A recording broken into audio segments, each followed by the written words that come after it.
guests, and this is the Tita edition of KalanPag. No, I'm just kidding. Actually, while the kids are away, I'm taking over, and today we're going to have a special guest chef. He came all the way from Tacloban to cook a version of a very special dish that we learned in Italy. So let's all welcome Chef Giuseppe Bonavitacola. Hi. Thank you. Thank you for having me. I'm excited. So, did you really come all the way from Tacloban? Well, I mean, like around 5 months ago, yeah. Yeah, I've been here around 5 to 6 months, yes. And what have you been doing? Well, right now I'm taking the 8-month course in End the Run. I'm just trying to, add a little more skills to my, just add more skills to everything that I already have. That's good. So, evolve. Yeah, Never definitely, settle. definitely. Yeah, so I'm excited. And I'd like to share this tradition with you. Every time we have a guest chef, we let them wear our special KalanPag apron. Oh, I'm honored. Thank you. Awesome.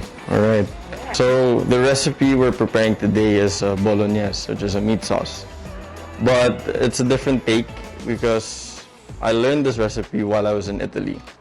I worked in a restaurant called Pandemonio di Casa Broggi, which means, it's a restaurant by Broggi, put it that way, in Italian. Simply put, Pandemonio means confusion, which is funny because in that restaurant, people would always drink and stand up on tables come the weekend. Okay. So that's where the name kind of derives from. So it's the mood. Yeah, it's the mood of the whole place. So I it was thought it was the way that you're going to cook it. Yeah. No, Crazy definitely not. action happening. Yeah. So then, once I was there, they told me to prepare it for them, but I was not the one cooking this for them. So I was doing all the prep work, so now I know how to make it. So originally it was called sugo di mama, which is sauce of mom. So I'm guessing they never told me the story, but it comes from their mother's recipe. Since it was a small family-run restaurant, they taught me how to do it, and they told me to make a promise that I would make a dish with their name on it. So this is why it's called Pandemonio. Okay. Yeah, so I'm excited. Okay, so for the start of this recipe, we'll be doing freshly made pasta. We'll need flour. Right now, I only used APF, all-purpose flour, because I wanted it to be accessible to everyone. Originally, it's half semolina and 00 flour. The difference with this is that there's more protein in both of those flours, which makes it more, a different consistency, put it that, simply put. Eggs, around 6 eggs, 10 grams of salt, and 10 grams of oil. And I forgot to mention 680 grams of flour. So if you were having the semolina and the 00, you'd have 340 semolina, 340 00. All right. So first, what we do is we put the flour in the middle here. This is already sifted, so keep that in mind. You have to sift it before you put it in. And then you make a hole in the middle.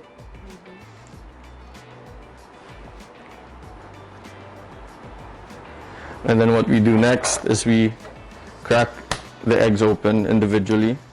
Make sure there are no shells inside. And then you put them in one at a time. Because the problem is, if you put it directly and one is spoiled, you throw away the whole thing. You don't want that to happen. So you put it in a bowl first and then you transfer it. Okay. Alright. To make sure that it's safe and Yes, exactly. Because that would probably ruin your whole afternoon if you have to throw everything away. And your guests wouldn't be too happy with spoiled eggs in their freshly made pasta. At this point, I only put 5, and unfortunately, made a mistake. It's dripping out. But you start mixing it in the middle here. For me, I was taught that you put the salt around here, but it's up to you. You could put it in the middle, so on and so forth. And you put the oil in the middle as well. Just keep mixing and bringing things around. Nowadays, because as a kid, you don't really care. It's interesting now that people my age, my generation, start to come in and look for me instead of my father, which is soon to be a transition, I suppose. All right, so now at this point, I'd like to start using my hands for this. So it's going outward. No, not necessarily. You just have to clump up. This is how I need it. One way, turn, another way, turn, another. And we were a class of 30. Wow. So yeah. You could also knead this in a bowl. So you put everything in a bowl and just mix it. If you have a stand mixer, you put it inside. All the ingredients I just said. Put all together and just have it mix. Easy. Okay, so after resting the pasta that we just did in the fridge, obviously clean wrap it first to avoid it from drying. Take it out after 30 minutes. That's the minimum I would suggest. Or you could even wait till the next day. That'll be the best way. So now, what we do with it, what I'm gonna do is roll it out with a pasta roller. And before I do that, I'll cut it into smaller pieces because if it's too big, it won't roll so well. So it depends how well you do it, but for me, I find this is the most effective way. Cutting it into like less than that big. So now what we do is we flatten it.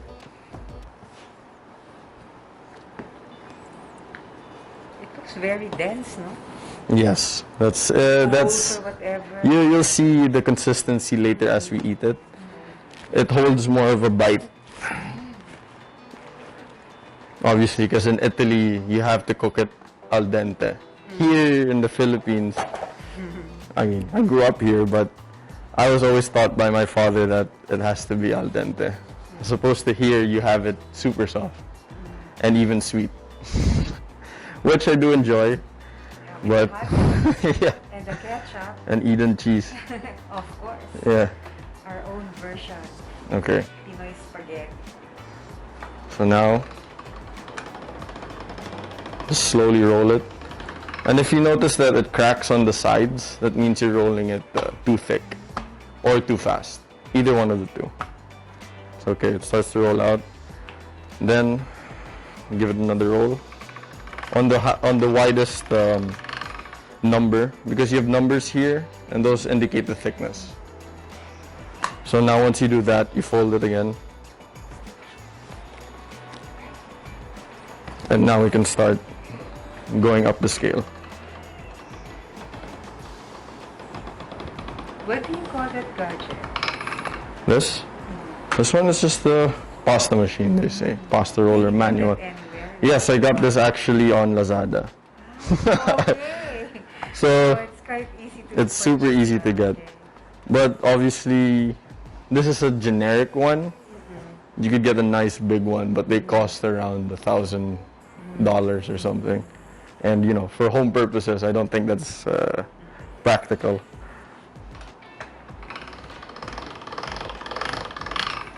Right, so moving down.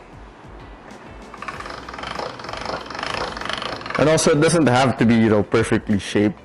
You know, for me at least, it doesn't. But certain areas or places you go to, they might insist on that if you're working there.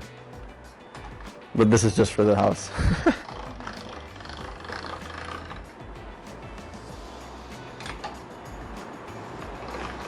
At home, are you designated to make the pasta already? Yeah, it comes to a point at home where they ask me what I want to eat, but it's more of what do you feel like cooking? Because I always end up cooking a lot of the things. And also, I hold the pasta with the back of my hand. Earlier I wasn't, it was a mistake by me, but if you do this, you tend to leave like the indents on the pasta, so you don't want that. Okay, so now we have the pasta dough. You can make it a little more straight if you want. Put that back in, and that's it. Your one dough. Put a little flour on it. And then you can set it aside. So that's basically the pasta rolling process. But then, after you do this, what I do, this seems long enough. I fold it in half here, and here, maybe, alright. And then I do this. Right. One more flour.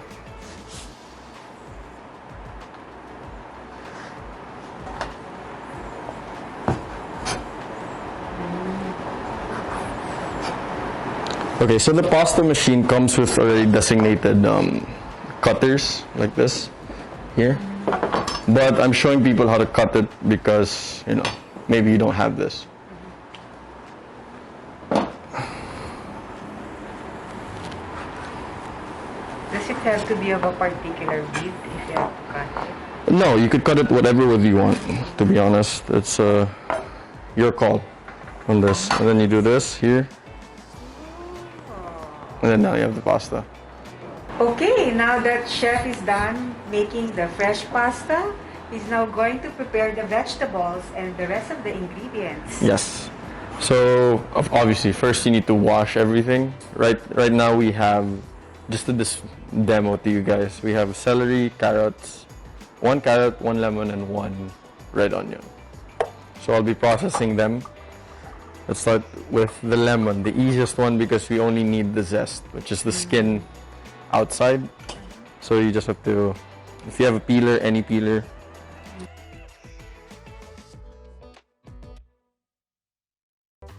For delicate situations, like, you know, you could cut like that or peel things with it in case you don't have a peeler, but you know, you have to be prepared with that. So okay, the lemon zest is done. What I would do usually is, for this recipe, just roughly chop it. It doesn't have to be exact, you know, no one's gonna crucify you for it. So, there. So now we're doing the carrot. I already washed it. Now I just have to peel it. This is where the fun part begins. If you don't have, I have this is a mandolin. You slice things thinly with this. Basically, you still slide it down here, and it comes out this end. I'm using a towel because it's easy to cut yourself and slide. So it's super sharp. I've cut myself on this a few times. I can imagine maybe you've experienced a lot of burns and cuts already.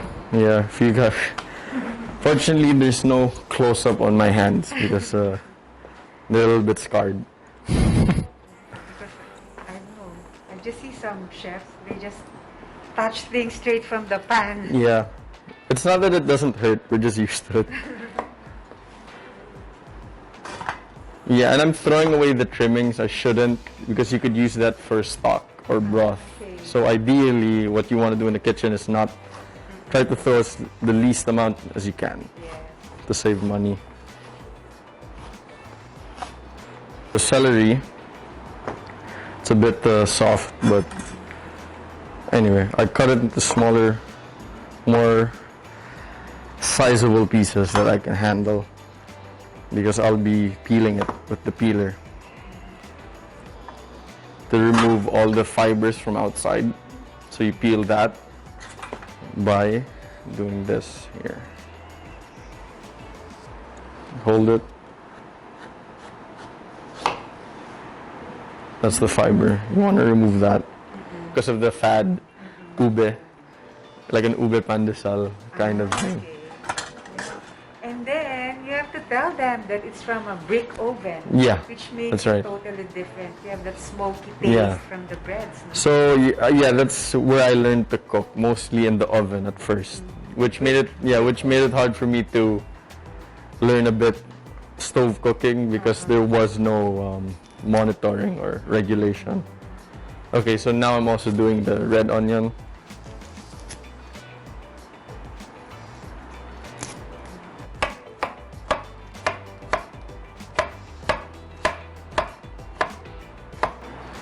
How's the food scene in Tacloban right now? It's growing. It's interesting because now that it's pandemic, people are actually more curious about food because they can't travel so much, I think, and they wanted different things as opposed to their daily house meals. Because before, I would serve risotto or try to, and people would ask me, why is there cheese on my rice? And then now people are looking for, can we make this? Can we make certain things for them? They're more demanding Yeah, now. which is good, which is good. So, Chef, you're done with the vegetables. What's the next step? Okay, so right now we strain the dried porcini we had earlier. You just have to put water on it and wait about like 30 minutes, then it's ready. So just strain it because we'll use the water to cook the sauce later. Please chop it.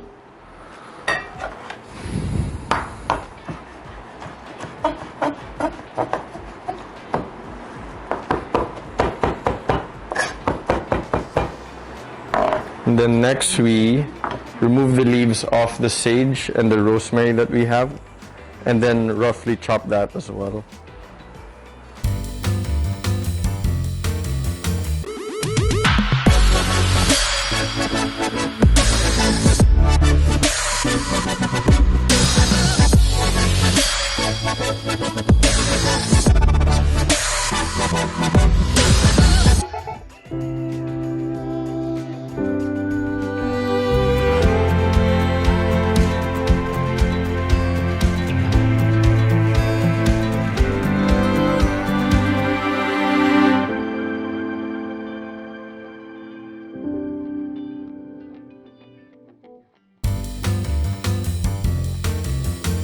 Okay, so now we've come to the main event, cooking the sauce, Chef. Yes. Okay, so what do you have to do? Okay, so right now we just have to heat up the pan. Well, here we have a cast iron pan, but you could use any pan. I just prefer this because it cooks a little more evenly. So what we do first is we put olive oil.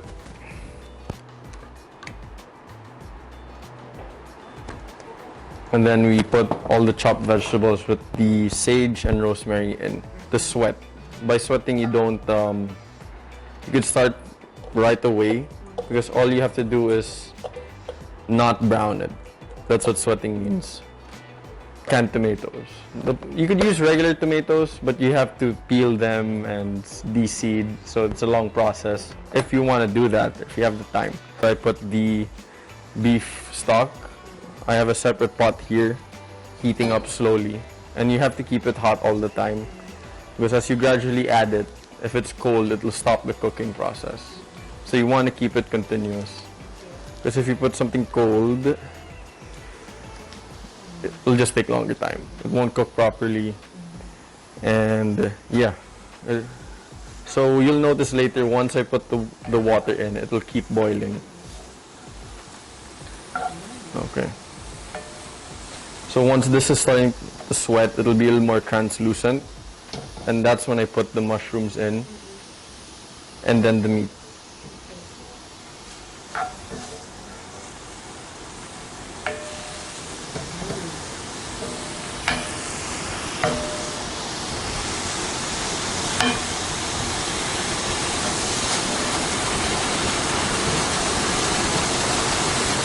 So while this is sweating, you can add some salt into your water on the side.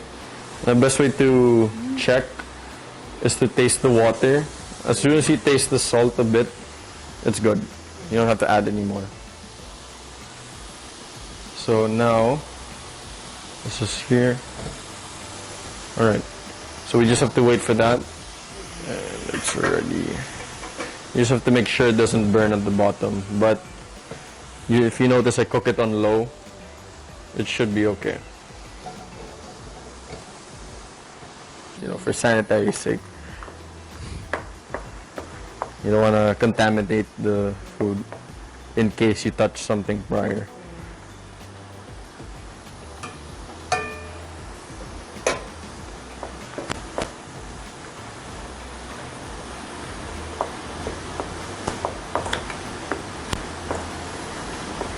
Giuseppe navigate the pandemic? Like, did you close for a time? Yes, we actually closed for a month, which was weird because That was even longer than Yolanda put us out for. So, and you know, it was like a ghost town, which it just felt surreal, I suppose.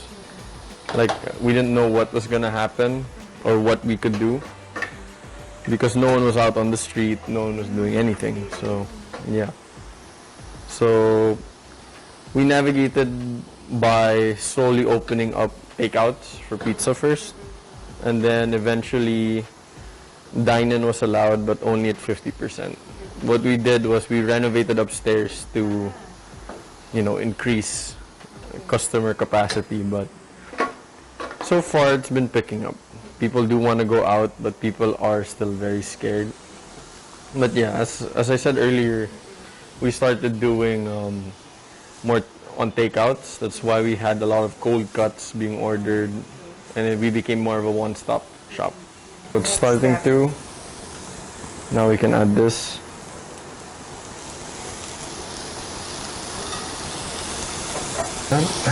Maybe a little more oil.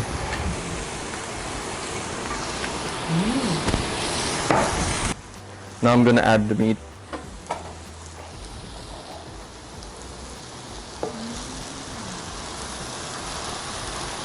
So, in Filipino cooking, we always start with the meat for the fat to come out. But here, it's the vegetables that's cooked first. Yeah. Well, you could just do either way. So from the celery, I removed the leaves, and then we'll use that for garnish later. So now, it's finally getting brown, if you notice. I'm just scraping the bottom a bit, just to see. Move it around, so it gets more color. Now we'll be adding the tomatoes. And keep in mind, we put a bit of sugar inside to even out the sourness of it. This is up to you now, how much you want to put in here. Because again, this will have to reduce. So I will just put about half, let's say this. So the contents of this is one can of those. It's about, what, a kilo? So probably 500 grams.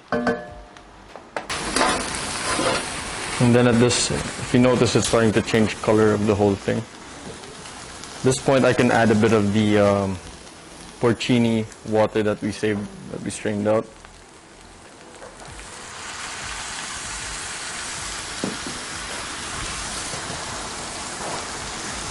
Immediately. Or can children eat it because it has alcohol? Yes, they can. Because it disappears. Yes. Alcohol. It's the first thing to go. Okay. Now, put the broth, just to cover. And this is where all the seasoning comes from. And it also has to be hot, so it doesn't pause the whole cooking process. Alright, so now the Pandemonio sauce is ready, nice and reduced. It should come out like this, nice little golden red, I would say. Now, we have the pasta from earlier.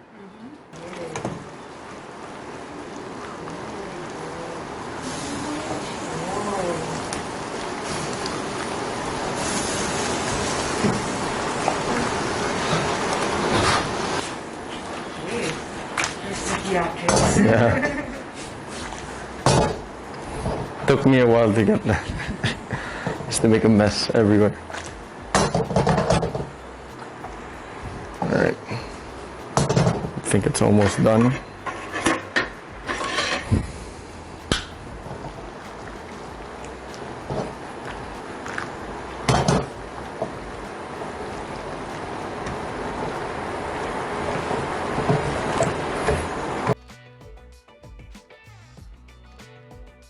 Let's see about the plating. You could plate it multiple ways, but I'm just gonna plate it so it fits the whole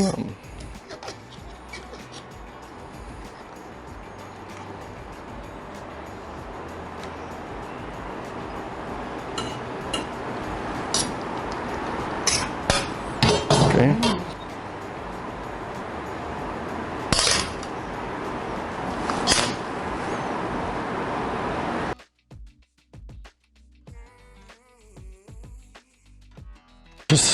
honestly.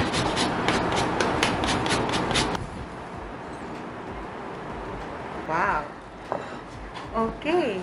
So next, we'll Yes. have the Pandemonio reveal. Okay, Chef Giuseppe, I'm so Yeah. excited. I want to taste it already.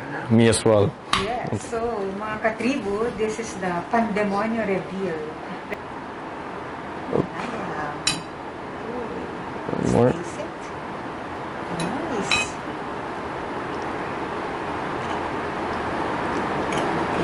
How is it? The lemon is coming out. I Nope. like the way it mixes with the beef. So good. Yeah, that's the. As promised. Yeah. It's different. It's definitely different as to the Yeah. regular one. And the pasta, ha, it has a nice quality to it also. Yep. So, thank you, Chef. It's been a pleasure. Yeah. Thank you for sharing your recipe. Yeah. Thank you for having me. It was just fun You should cooking come here. back. And you should also invite our viewers. Oh yeah, if any one of you find yourself in Tacloban, just go to our restaurant. It's not hard to miss. I mean, it literally has my name on it. Okay. Giuseppe's. You could ask anyone there, they probably know. So mga katribo, watch fresh episodes of KalanPag every Mondays at 10:30 a.m. on our Facebook page, Daily Tribune, or on Tribune Now on YouTube. See you next week.